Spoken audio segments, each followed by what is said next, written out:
Welcome back po muli sa aking channel. Kung first time po ninyong manood, don't forget to click like and subscribe. Opo, ang iconic na eternity ring na simbolo ng endless cycle of love ay suot ni Maine Mendoza na ito naman nakita noon pa ng mga true-blooded Aldub Nation na ito'y simbolo ng pagmamahal ni Alden kay Maine. That's why love and devotion, this ring symbolizes it with all of this diamond identically cut in that ring.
Ito po, isa pang throwback video ng inyong lingkod.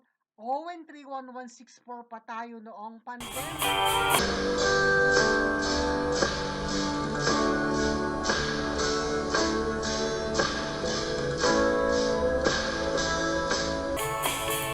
Welcome back to my channel SFN901311164. Please click like and subscribe. Opo, nagpasaya. Tuloy-tuloy si Alden at Maine sa Itbulaga. Ito nga ang napansin ng mga netizen at ang Aldub Nation na talaga namang hindi nila pinalagpas. Suot lahat ni Maine ang mga singsing at malaya at walang nagbabawal upang suotin niya kaliwat kanan nga. Kayo na po ang nakakakita. Engagement, wedding, mga regalo, mga mamahalin, lahat ng singsing kaliwat kanan ay supuno ng mga singsing ang mga daliri ni Maine sa kanyang right hand. 6 nga pong singsing ang nakita nating isinuot ni Maine ngayong araw sa Itbulaga. Tila ba wala ng restrictions o nagbabawal na muling isuot ni Maine ang mga singsing.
lamang hinihintay ng mga ADN ang tuwirang pag-amin mula sa dalawa.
Maraming salamat po sa inyong panonood at sa walang sawang pagsubaybay po ninyo kay Maine and Alden.